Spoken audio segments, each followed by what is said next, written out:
आज अब हमारे साथ जो मेहमान हैं वो डॉक्टर हैं, सोशल मीडिया इन्फ्लुएंसर हैं और साथ ही साथ जिस गहन विषय पर वो बेबाकी से अपनी राय को रखती हैं, अपने अंदाज को सामने रखती हैं, उस पर लोग बात करने से हिचकते थे और इसलिए ये ज़रूरी है कि हम उस पर खुलकर बात करें, क्योंकि ये कहा जाता है सेक्स अवेयरनेस सबसे ज़्यादा ज़रूरी है आने वाले भविष्य के लिए भी।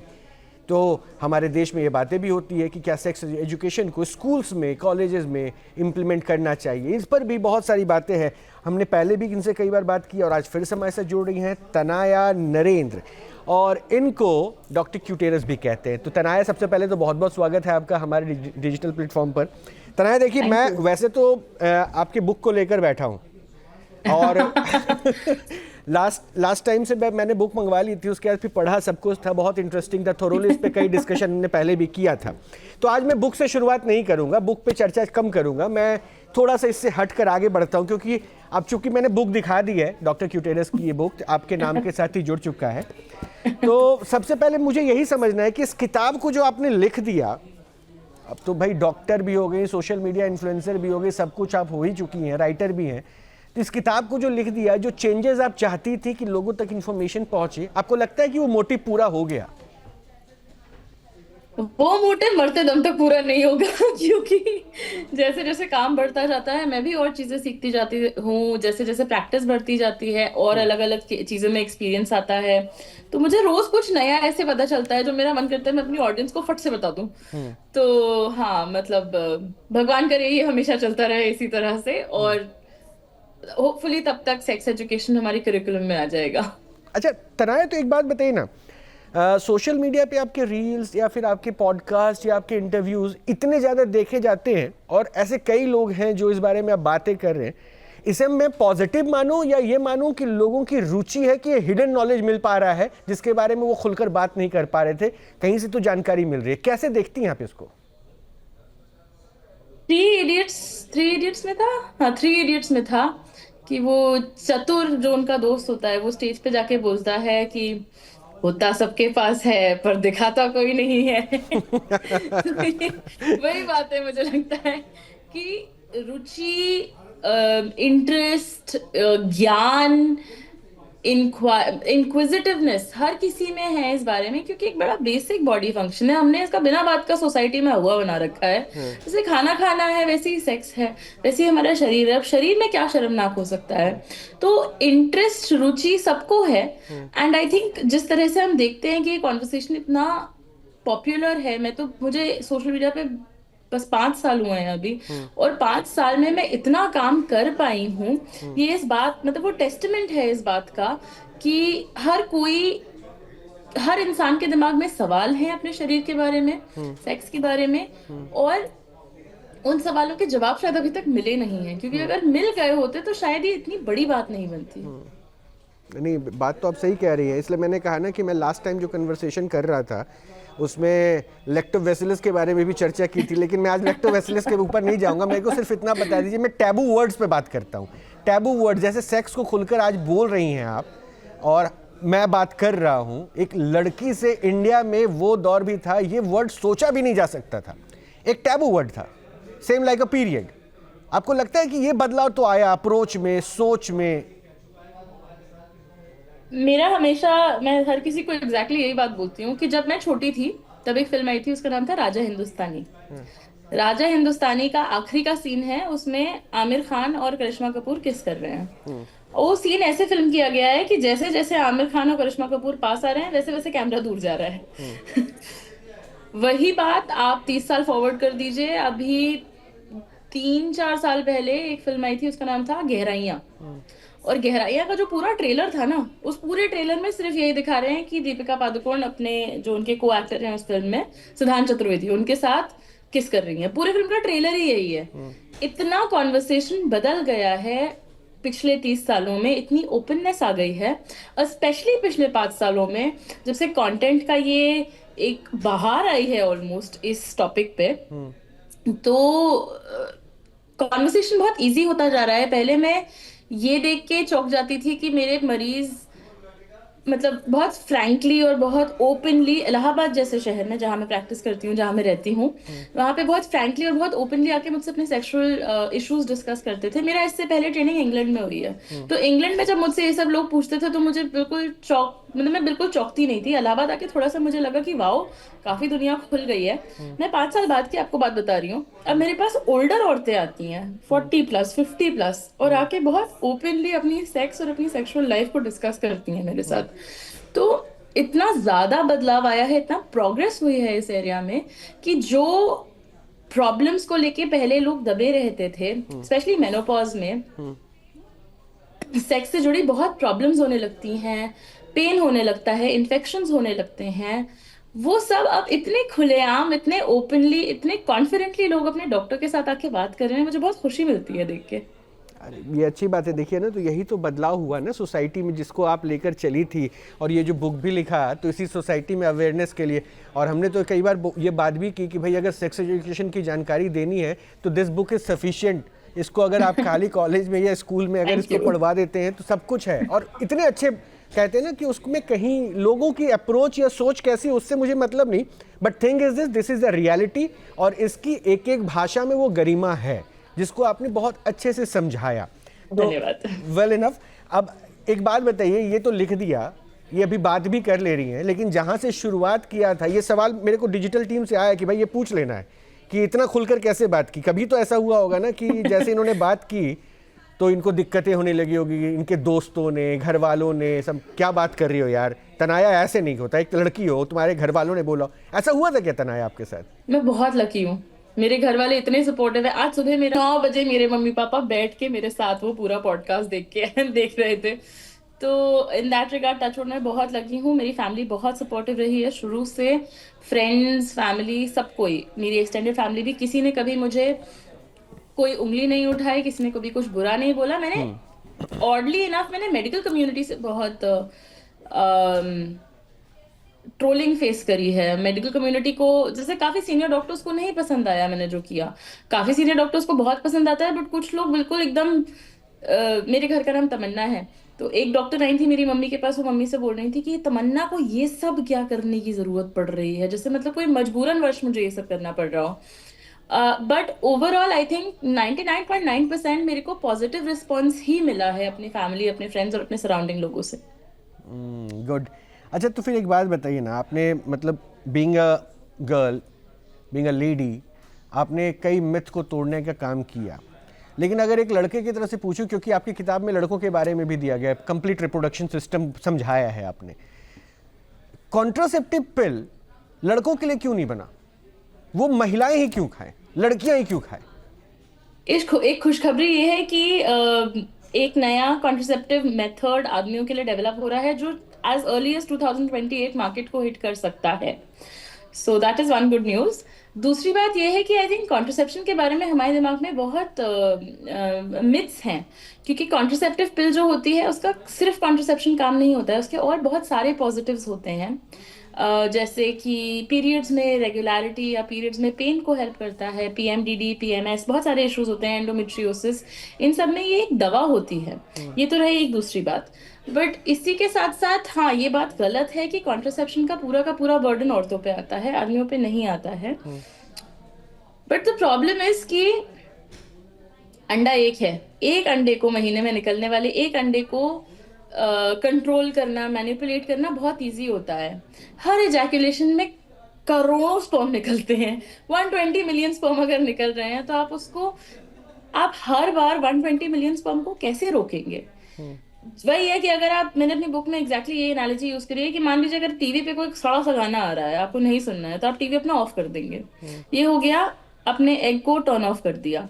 वही अगर आप एक टीवी के शोरूम में घुस गए हैं जिसमें 50 टीवी लगे हुए हैं और सब पे सेम गाना बज रहा है, तो आप 50 टीवी तो नहीं ऑफ कर पाएंगे ना। राइट। तो स्पर्म की मात्रा इतनी ज्यादा होती है, अगर हम 90% भी स्पर्म की मात्रा कम कर दें तो भी आप प्रेग्नेंट करा सकते हैं किसी को।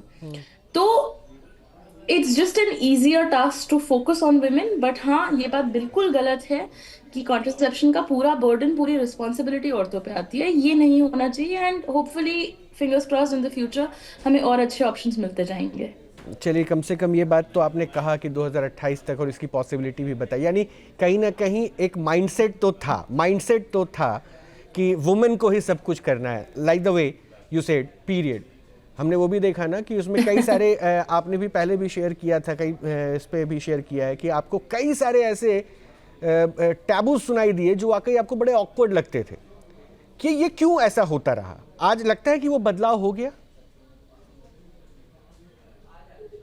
बदलाव हो गया तो एक बहुत बड़ा माइलस्टोन है, बट हाँ बहुत चेंजेस आ गए हैं। आई थिंक अब जैसे अगर मुझे कभी बाजार जाना हो ना पैड खरीदने, तो पहले पैड के पैकेट को न्यूज़पेपर में रैप करेंगे, फिर एक काली पन्नी में रैप करेंगे, फिर एक नॉर्मल पन्नी में देंगे कि लोगों को ये ना दिखे कि काली पन्नी जा रही है। अब वो नहीं इतना होता है जितना मैं पहले देखती थी। अब लोग, लड़कियां भी खुलेआम लेके चलती हैं और दुकानदार भी थोड़ा आराम से देने लगे हैं। तो छोटे छोटे स्टेप्स आगे बढ़ रहे हैं हम। क्यों हुआ ये, क्यों हुआ तनाया, क्या लगा क्यों हुआ? Just because of you are coming in a podcast and a different platform, या फिर आज लोग बात कर रहे हैं, या पहले रुचि तो थी, वो डिजायर तो होती थी जिसको लोग एक्सप्लोर नहीं कर पाते थे? And I think social media ने बहुत इजी कर दिया है, क्योंकि मेरे जैसे बहुत सारे डॉक्टर्स हैं, बहुत सारे नॉन डॉक्टर लोग हैं, बहुत सारे नॉर्मल लोग हैं जो बिल्कुल एजुकेशन के एंगल से नहीं बट अपने एक्सपीरियंस के एंगल से शेयर करने लगे हैं। और ये अब पेरेंट्स का भी विचार बदल रहा है धीरे धीरे। मैंने काफी सारी वर्कशॉप्स करी हैं स्कूल्स में जिसमें पेरेंट्स साथ में आते हैं, क्योंकि उनके दिमाग में भी सवाल होते हैं। तो आई थिंक ओवरऑल हम एक सोसाइटी पे एक बहुत मैसिव शिफ्ट देख रहे हैं, इन टर्म्स ऑफ शरीर के बारे में, in terms of period, sex, इन सब के बारे में डिस्कस करना। एंड काफी सारा श्रेय इसका जेनजी को भी जाता है जो इतनी ओपन है और इतनी कॉन्फिडेंट है। नहीं, जेनजी को जाता है, लेकिन मैं ये थोड़ा सा लीक से हटकर एक प्रश्न पूछूंगा। जी। What is the basic need of sex for the body और ह्यूमन बॉडी, ह्यूमन सेंस? क्योंकि अगर ये नीड है, बेसिक नीड है एक डिजायर से ऊपर वाली, क्योंकि मैं इसको इसलिए इससे कनेक्ट कर रहा हूं क्योंकि फिर रेप जैसी घटनाएं हो रही है तो शायद उसकी साइकोलॉजी तो कुछ और हो जाती होगी ना। When you are into relationship with the pure heart, एक मैच्योर हार्ट के साथ, तो वो एक अलग, कहते हैं ना उसको, कहते हैं इमोशंस एंड प्यार शेयर कर रहे हो। Then what is the basic need? What is this word, three words, three alphabets? Rap में तो अक्सर एक्चुअली पावर का डायनामिक ज्यादा होता है एज अपोज टू डिजायर। वो एक पावर के एंगल से होता है, एक वायलेंस के एंगल से होता है। रही बात sex being a need in the body, तो हम, हमारी पूरी बॉडी इस तरह से डिजाइंड है, हमारा पूरा दिमाग इस तरह से डिजाइंड है कि हम सेक्स को प्रायोरिटी दें। ये इसलिए होता है क्योंकि एवोल्यूशन को यही चाहिए। एवोल्यूशन का काम क्या होता है कि हर किसी को इस तरह से इवॉल्व, डिजाइन करे कि वो अपना जीन फैलाएं। चाहे वो सालमन मछली को आप ले लीजिए जो नदी के धार के विपरीत जाके सिर्फ अंडे देने जाती है और फिर अंडे देके मर जाती है। चाहे वो इंसान हो जिसके दिमाग में इतना सेक्स का मतलब डिजायर रहती है, इतनी क्यूरियोसिटी रहती है, जो भी ऑर्गेनिज्म है इस पृथ्वी पे, चाहे वो छोटे से बैक्टीरिया, वायरस भी ले लीजिए, चाहे वो आप हाथी को भी ले लीजिए, हर किसी के अंदर एक इनहेरेंट डिजायर है कि अपने जीन्स को सबसे ज्यादा कैसे फैला सकें ताकि हमारे जीन्स हर जगह फैल जाएं और हमारे जीन हर पृथ्वी पे राज करें। तो आई थिंक काफी एवोल्यूशनरी कॉन्सेप्ट है ये। एंड ऑफ कोर्स जिस तरह से हमारी सोसाइटी इवॉल्व करी है, हमारे यहाँ सेक्स को इतना टैबू भी बनाया और इतना सेंसेशनल भी बनाया है कि आप किसी को कुछ बोल दीजिए ना कि ये नहीं करना है, तो आदमी के दिमाग में वो बहुत तेज चलता है कि ये तो करना ही है। तो जिस तरह से हमने उसको ट्रीट किया है, आई थिंक इन सब चीजों के कॉम्बिनेशन से एक एक माइलस्टोन सा बन गया है ये लाइफ में। क्या सेक्स को फैंटेसाइज कर दिया गया है? हाँ, मतलब उसको एक ऑलमोस्ट एक अचीवमेंट की तरह पेश करने लगे हैं आजकल कि मतलब सेक्स तो होना ही चाहिए लाइफ में। आई थिंक जैसे भूख लगती है इंसान को, वैसे इंसान को सेक्स की डिजायर भी होती है। एक बहुत बेसिक ह्यूमन नीड है, बहुत बेसिक एनिमल नीड है। और अगर हम इसको सेंसेशनल वाले लेंस से ना देखें तो भाई मतलब आदमी रोज दाल रोटी भी खाता है, कुछ लोग रोज पिज्जा बर्गर भी खाते हैं। बस वो एक मतलब आपको अपना समझना है कि how do you fulfil your desire in a healthy way that works for you. नहीं, क्योंकि अभी भी इसकी नॉलेज जो है ना, उसमें प्रिकॉशंस क्या क्या रखने हैं, इसकी में बहुत लोगों के पास कमी है। और मुझे लगता है कि the way you are working ना, इसको ज़्यादा से ज़्यादा लोगों तक पहुंचना चाहिए and it will be helpful for the society. But एक क्वेश्चन यहाँ पे अराइज होता है, अगर इसे फेंटिसाइज कर दिया गया है तो क्या यही वजह है कि पोस्ट मैरिज आपस में डिस्टेंस इन द रिलेशनशिप, वो कहीं ना कहीं आजकल जो केसेस बढ़ते जा रहे हैं, वो हैप्पीनेस नहीं है, वो पर्सनल जो प्राइवेसी वाली लाइफ होनी चाहिए वो अब ख़त्म हो रही है, क्या यही वजह है? मुझे लगता है कि अब औरतों के पास ऑप्शन आ गया है एक फेलिंग मैरिज को छोड़ने का, जो पहले नहीं था। तो ऐसा कोई नया शिफ्ट तो नहीं आया है मेरे हिसाब से, और बहुत सारे एविडेंस और डेटा के हिसाब से कि कोई नया शिफ्ट नहीं आया है जिसमें हम मतलब हमने देखा है कि कोई सोसाइटल चेंज की वजह से मैरिजेस ब्रेकडाउन ज्यादा कर रही हैं। मेरे ख्याल से अब औरतों के पास वो एजेंसी आ गई और डिवोर्स एक इजी प्रोसेस हो गया है, जिस वजह से लोग धीरे धीरे दूर दूर जितने जा रहे होते हैं वो उसमें एक फाइनल स्टेप लेने की हिम्मत उठा पा रहे हैं।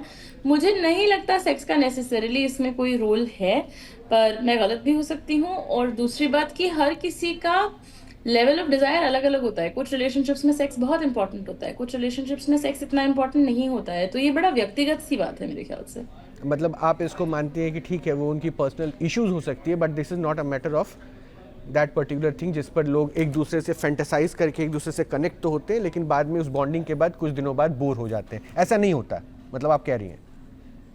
मुझे ऐसा पर्सनली नहीं लगता है, पर मैं गलत भी हो सकती हूँ, मैं नहीं जानती। तो फिर तनाया, इनफर्टिलिटी रेट क्यों बढ़ रहा है इंडिया में?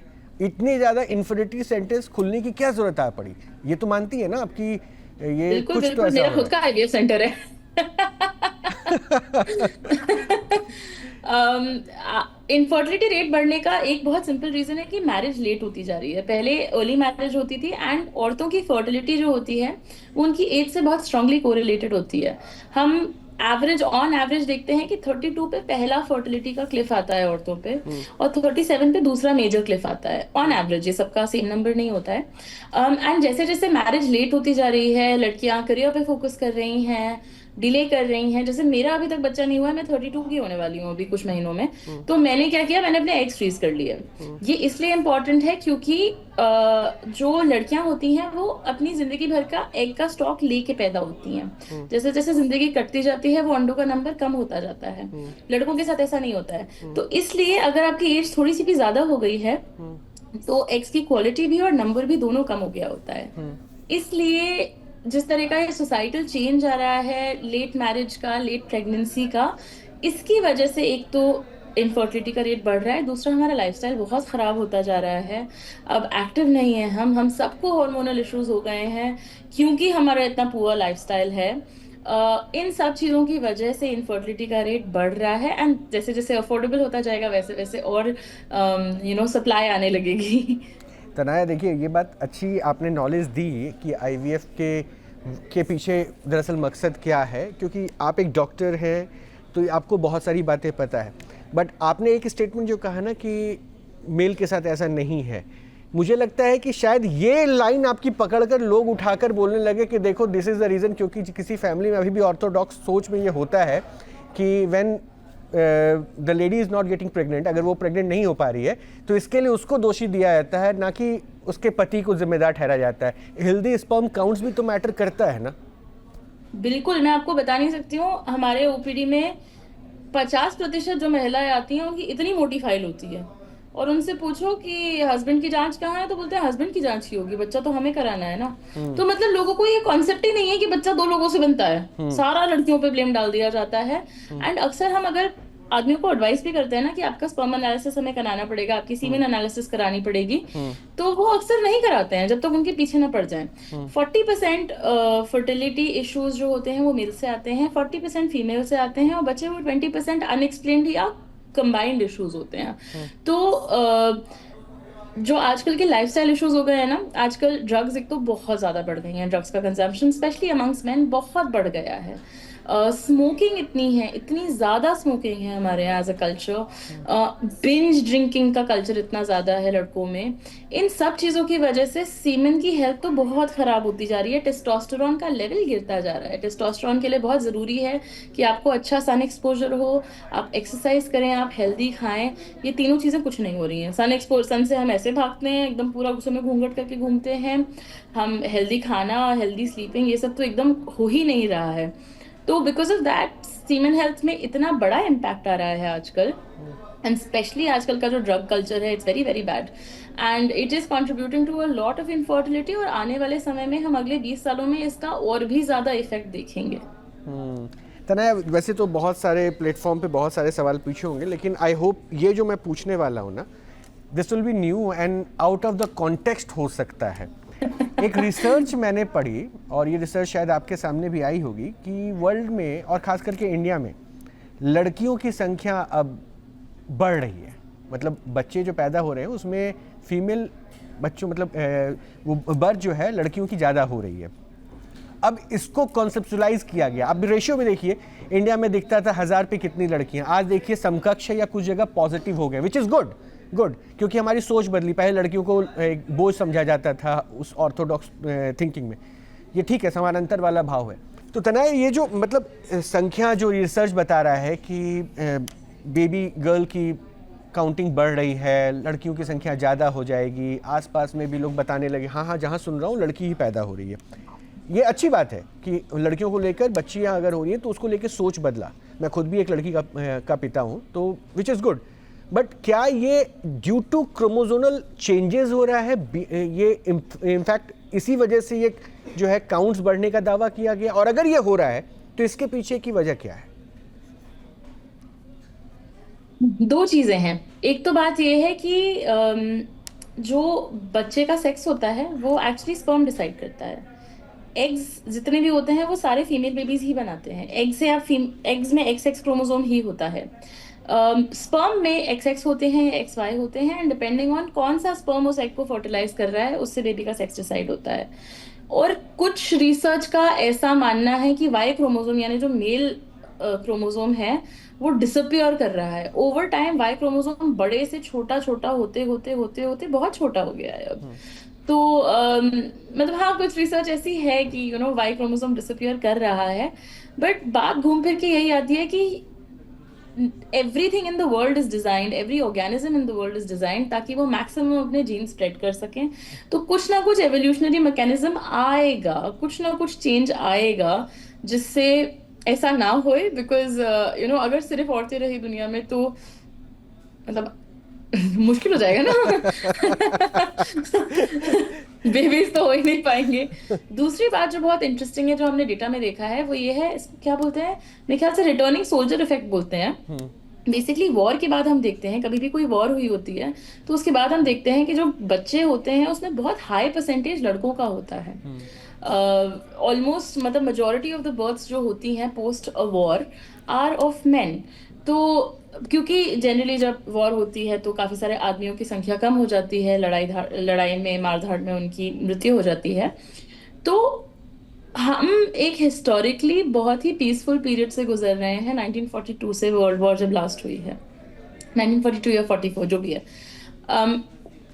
उस तब से लेके अभी तक कोई ऐसी कैटास्ट्रॉफिक वॉर नहीं हुई है जो पूरी दुनिया में इन्वॉल्व है, भगवान करे ना भी हुए।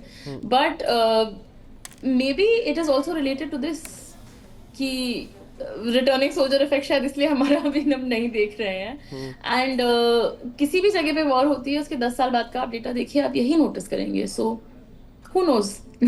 चलिए तनया, मैं जो प्रश्न पूछ रहा था वो बेसिकली उस बच्चे के लिए है जो अपने बचपने के दौर से दरअसल उस ट्रांसफॉर्मेशन के दौर में पहुंच रहा है जहां से उसके अंदर हार्मोनल चेंजेस होते हैं। उसको नहीं पता कि ये क्या हो रहा है, वो प्यूबिक फेज है, वो उसको नहीं पता कि मेरे साथ क्या हो रहा है। साइकोलॉजिकली भी उसमें चेंजेस आते हैं, माँ बाप से वो बात नहीं कर सकता, माँ बाप उससे कुछ बात करना नहीं चाहते हैं।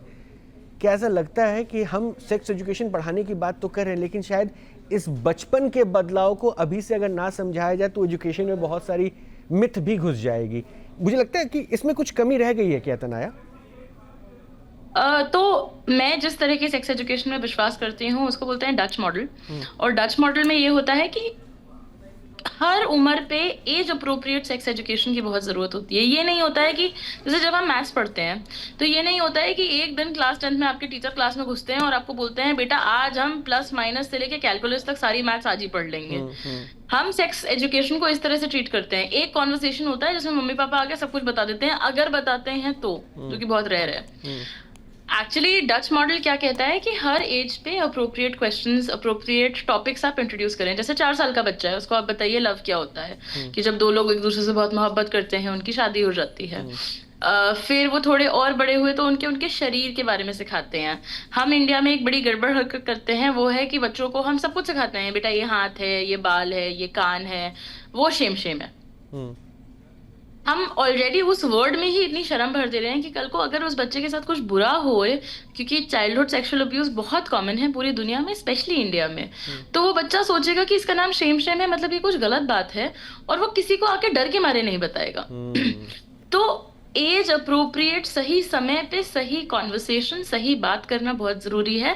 सेक्स एजुकेशन ये एक दिन का चैप्टर नहीं है, हमें मैथ्स की तरह से ट्रीट करना है कि छोटी उम्र पे नंबर्स सिखाइए, उससे बड़े होके प्लस माइनस सिखाइए, उससे बड़े होके बॉड मास सिखाइए, उससे बड़े होके अलजेब्रा सिखाइए, ज्योमेट्री सिखाइए, और आखिरी में आगे कैलकुलस सिखाइए। तो अगर ये चेंज आ जाए तो शायद बच्चे सेफ भी रहेंगे और दुनिया भी बदलेगी। अच्छा लगा कि कम से कम आप इस पे कर तो रहे। मुझे लगता है कि इसको भी थोड़ा और ओपनली जो है माँ बाप को भी समझना होगा और लोगों को तो भी पहुंचाना होगा। बहरहाल शुक्रिया तानिया हमसे जुड़ने के लिए, बात करने के लिए। और फिर से मैं आपकी बुक के साथ ही लोगों को छोड़े जा रहा हूँ, इस बुक को ज़रूर एक बार पढ़ना चाहिए। ये आप बता दीजिए, मैं प्रमोट कर रहा हूँ, ये बता दीजिए। Thank you. शुक्रिया डॉक्टर हमसे जुड़ने के लिए। तो न्यूज़ नेशन के डिजिटल प्लेटफॉर्म पर डॉक्टर तनाया थी, जिनको डॉक्टर क्यूटेरस भी कहा जाता है। हालांकि ये बहुत ही ज़रूरी बातें थी जिस पे डॉक्टर क्यूटेरस फोकस कर रही थी, जिस पर लोग बात करने से हिचकते हैं। बहरहाल हम ऐसे कई टॉपिक्स पर बात करेंगे जिस पर लोग बात करना, सुनना तो चाहते हैं, लेकिन ये अलग बात है कि शायद वो करना नहीं चाहते हैं। इस प्लेटफॉर्म पे बने रहें, हमारे साथ जुड़े रहें। अभी के लिए इतना ही।